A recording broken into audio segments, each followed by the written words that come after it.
Hello students, welcome back to my channel Deeps EduTech. In last class we have discussed question number 3 and 4 of worksheet exercise 8.1, and now in this class we will discuss question number 5 of and 6 of the same chapter. So इसमें बोला गया है कि sec theta is equal to 13/12. Calculate all trigonometric ratios. तो जितना trigonometric ratios है हम लोगों का वो सब सब हम लोग को निकालना है, जो कि सेक थीटा का वैल्यू सिर्फ गिवन दिया हुआ है. तो हम लोग का जो डायग्राम है वो बना लेंगे. जैसे कि परपेंडिकुलर जो बाइसेक्टर है, परपेंडिकुलर जो है वो हम लोग का बी में होगा, और परपेंडिकुलर इधर होगा बी सी जो होगा वो परपेंडिकुलर होगा with respect to A, and A C is equal to hypotenuse, and B A और A B is equal to base. ठीक है, तो ये हम लोग का डायग्राम हो गया. उसके बाद हम लोग जो ट्रिक जानते हैं वो वाला ट्रिक लिखेंगे. ठीक है, जो पिछला वीडियोस में हम लोग डिस्कस किए हैं. उसके बाद क्या करेंगे, सेक थीटा. तो सेक थीटा का जो वैल्यू है वो आप लोगों का कॉस का उल्टा कर देंगे. ठीक है, कॉस का उल्टा सेक कर देंगे. तो sec theta is equal to 13/12. तो कॉस थीटा हम लोग का क्या है, बेस बाई हाइपोटेन्यूज. तो सेक थीटा हम लोग का क्या हो जाएगा, हाइपोटेन्यूज बाई बेस. तो हाइपोटेन्यूज बाई बेस मतलब हाइपोटेन्यूज हम लोग का क्या गिवन है, हाइपोटेन्यूज हम लोग का 13 गिवन है, और यहाँ पे हम लोग का बेस गिवन है, बेस गिवन है 12. ठीक है, तो हम लोग बेसिकली जो पिछला मैथ्स था उसी के जैसा करेंगे. यहाँ पे 13 के और 12 के लेट कर लेंगे, दोनों में के लेट कर लेंगे. ठीक है, as because these are approximate values. तो यहाँ पे हम लोग यहाँ पे 13 के और 12 के लेट कर लेंगे, हाइपोटेन्यूज और बेस. ठीक है, तो यहाँ पे जितना आप लोगों का जो वैल्यू है, अब अगर इतना निकालने के बाद हम लोग क्या करेंगे, हम लोग पाइथागोरस थ्योरम यूज़ करेंगे. तो पाइथागोरस थ्योरम यूज़ करके हम लोग का जो परपेंडिकुलर है उसका वैल्यू निकालना पड़ेगा. ठीक है, तो यहाँ पे हम लोग लिख लेते हैं पहले 13 के, और इधर हम लोग का बेस है 12 के. ठीक है, अब हम लोग यहाँ पे शुरू करते हैं. H square is equal to P square plus B square. तो ये हम लोग का क्या हो गया, पाइथागोरस थ्योरम.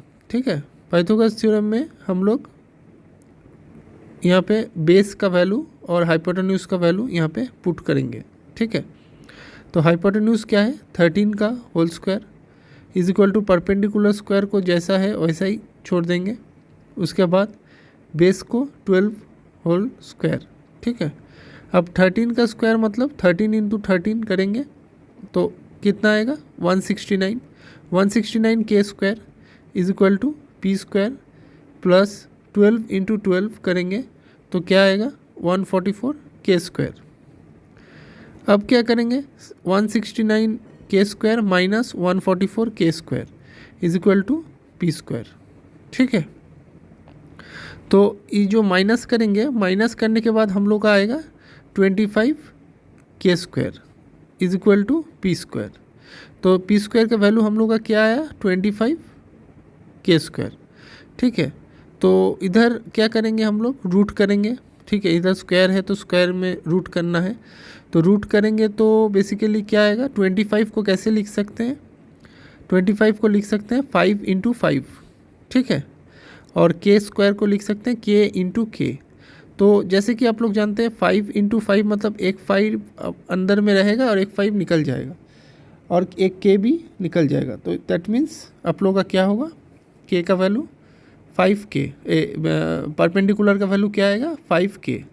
ठीक है, तो यहाँ पे हम लोग का परपेंडिकुलर भी निकल गया और बेस भी निकल गया और हाइपोटेन्यूज भी निकल गया. अब हम लोग क्या करेंगे, डायरेक्टली वैल्यू हम लोग का पुट करेंगे। तो साइन थीटा का जो वैल्यू है हम लोग चार्ट में चेक करेंगे कितना है, कितना हम लोग पकड़ते हैं, तो वो चेक करके हम लोग यहाँ पे पुट करेंगे। तो साइन थीटा का क्या होता है, BC/AC। BC मतलब परपेंडिकुलर और AC मतलब हाइपोटेन्यूज। उसके बाद हम लोग क्या करेंगे, कॉस थीटा। डायरेक्टली हम लोग इसका जो साइड को जो पकड़े हैं वही वाला लिख रहे हैं, ठीक है। कॉस थीटा का लिखेंगे हम लोग AB/AC, टैन थीटा का लिखेंगे BC/AB।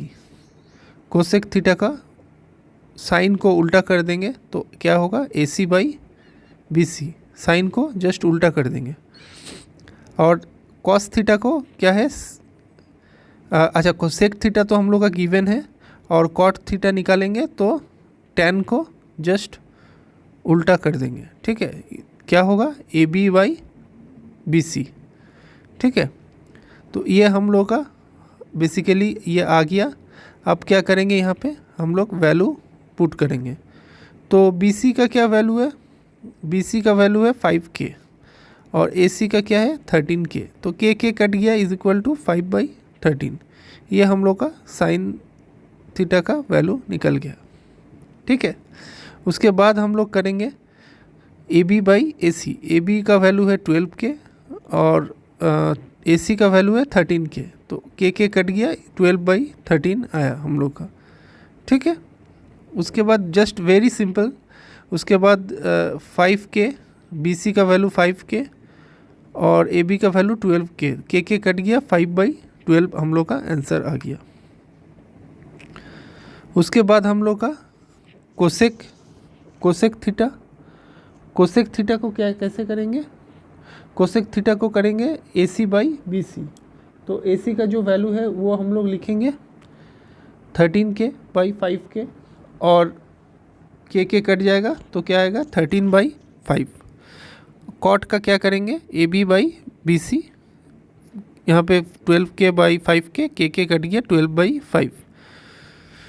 तो ये हम लोग का क्वेश्चन नंबर ये जो क्वेश्चन है ये हम लोग का सॉल्व हो गया, ठीक है, क्वेश्चन नंबर 5। तो ये हम लोग का क्वेश्चन नंबर 5 सॉल्व हो गया। जैसे कि बहुत इजी है, आप लोग देख सकते हैं। अगर कोई डाउट हुआ तो डेफिनेटली हम लोग मेरे को कमेंट कीजिएगा, ठीक है। नेक्स्ट सम में हम लोग का बोला गया है, if angle A and angle B are acute angles such that cos A is equal to cos B, then show that angle A is equal to angle B। तो इसमें क्या है कि हम लोग का जो वैल्यू है वो हम लोग का गिवन है, cos A और is equal to cos B। तो cos A is equal to cos B जैसे कि हम लोग का गिवन है और बोल दिया है A और B जो है, एंगल A और B जो है वो क्या होगा, एक्यूट एंगल्स होगा, ठीक है। तो इसका हम लोग डायग्राम बना लेंगे।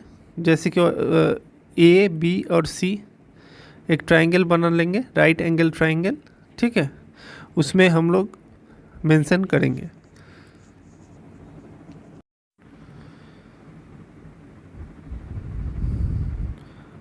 अब क्या करेंगे, with respect to angle A एक बार पकड़ेंगे, with respect to angle B पकड़ेंगे। तो with respect to angle A पकड़ेंगे तो क्या होगा, हम लोग का ऑपोजिट वाला क्या होगा, परपेंडिकुलर होगा। तो with respect to angle A BC हम लोग का क्या होगा, परपेंडिकुलर होगा। और AB क्या होगा, हम लोग का हाइपोटेन्यूज होगा, ठीक है। और AC क्या होगा, हम लोग का बेस होगा। तो ये हम लोग देख सकते हैं, यहाँ पे हम फॉर्मूला लिख ले रहे हैं अपना। तो इसके बाद हम लोग डायरेक्टली इसको पुट करेंगे। cos A is equal to क्या होगा, cos A is equal to AC/AB, ठीक है। तो cos A का वैल्यू क्या है, cos A का वैल्यू डायरेक्टली हम लोग यहाँ पे पुट करेंगे। तो cos A का वैल्यू क्या है, AC/AB। वहाँ पे हम लोग ट्रिक से डायरेक्टली लिख सकते हैं, ठीक है। तो AC क्या हो गया, बेस हो गया, और AB क्या हो गया, आप लोगों का हाइपोटेन्यूज हो गया, ठीक है। तो B/H, तो कॉस ए हम लोग डायरेक्टली यहाँ पे लिख लेंगे। उसके बाद क्या करेंगे, यहाँ पे बोला कॉस बी। अब कॉस बी का रेस्पेक्ट में, तो बी का रेस्पेक्ट में बी का एंगल बी का ऑपोजिट वाला क्या होगा, परपेंडिकुलर आएगा, और बगल में क्या होगा, सामने वाला हाइपोटेन्यूज और स्ट्रेट वाला बेस, ठीक है। तो ये कॉस बी का रेस्पेक्ट में हम लोग निकल रहे हैं, ठीक है। तो cos B is equal to क्या होगा, BC/AB, ठीक है। क्या होगा, BC/AB। तो BC हम लोग का क्या है, BC हम लोग का बेस होगा, और AB क्या होगा, हम लोग का हाइपोटेन्यूज होगा, ठीक है। तो कॉस का हम लोग जानते हैं जो फॉर्मूला है, बेस बाई हाइपोटेन्यूज। तो कॉस यहाँ पे क्वेश्चन में क्या बोला गया है, कॉस ए जो है वो कॉस बी का बराबर है, ठीक है। तो कॉस ए का जो वैल्यू है हम लोग का क्या आया, AC/AB, और कॉस बी का जो वैल्यू है वो हम लोग का क्या आया, BC/AB। तो नीचे में जैसे कि आप लोग देख सकते हैं AB कॉमन आ रहा है, तो हम लोग डायरेक्टली उसको काट सकते हैं। तो उसको हम लोग काट दिए। उसके बाद क्या आया, AC is equal to BC। तो AC is equal to BC मतलब जो AC साइड है वो हम लोग का BC का बराबर है। अच्छा से इसको समझिएगा, जो AC का जो साइड है, जो AC है वो BC का बराबर है। AC और BC बराबर है, इसका मतलब क्या है, दो साइड सेम है। तो दो साइड अगर सेम हुआ तो इसको हम लोग कैसा ट्राइंगल बोल सकते हैं, आइसोसेलिस ट्राइंगल, ठीक है। तो दो साइड अगर सेम हुआ तो इसको हम लोग आइसोसेलिस ट्राइंगल बोल सकते हैं, ठीक है। तो जैसे कि इसको अगर हम लोग ऐसे करके घुमा देंगे तो आप लोगों को डायरेक्टली आइसोसेलिस ट्राइंगल ही लगेगा। देखिए ये दो साइड सेम आ गया, नीचे वाला डिफरेंट आ गया, तो ये आप लोगों को अभी लग रहा है कि ये आइसोसेलिस ट्राइंगल है, ठीक है। तो जैसे कि आप लोग जानते हैं इक्विलैटरल ट्राइंगल में क्या होता है, तीन साइड ही सेम होता है। तो तीन साइड अगर सेम हुआ तो हम लोग का क्या होगा, तो इसका एक आइसोसेलिस ट्राइंगल का एक प्रॉपर्टी होता है, ठीक है। अगर दो साइड सेम हुआ तो जो साइड सेम हुआ उसका जो ऑपोजिट वाला एंगल है दोनों साइड का वो भी सेम होगा, ठीक है। This is the property of isosceles triangle and equilateral triangle, ठीक है। क्या होगा, अगर अच्छा से समझिएगा, अगर दो साइड सेम हुआ तो दो साइड सेम हुआ तो उसका जो ऑपोजिट वाला एंगल है वो भी हम लोग का सेम होगा। इसका मतलब एंगल ए और एंगल बी हम लोग का सेम होगा, ठीक है। तो angle A is equal to then angle B लिख सकते हैं डायरेक्टली, ठीक है। इक्विलैटरल ट्राइंगल में भी तीनों साइड सेम होगा। तो इक्विलैटरल ट्राइंगल का हम लोग नहीं लेते हैं, यहाँ पे हम डायग्राम करके आप लोगों को समझाने के लिए बताएं, लेकिन यहाँ पे बोला गया है कि angle A is equal to angle B हम लोग को प्रूफ करना है। तो अगर angle A is equal to angle B हम लोग को प्रूफ करना है तो यहाँ से तो हम लोग डायरेक्टली आइसोसेलिस ट्राइंगल का प्रॉपर्टी से डायरेक्टली हम लोग प्रूफ कर सकते हैं कि एंगल ए जो है जो कि एंगल बी का बराबर है, ठीक है। So hope you guys can understand it, ठीक है। अगर कोई डाउट हुआ तो कमेंट सेक्शन में बोलिएगा। Thank you.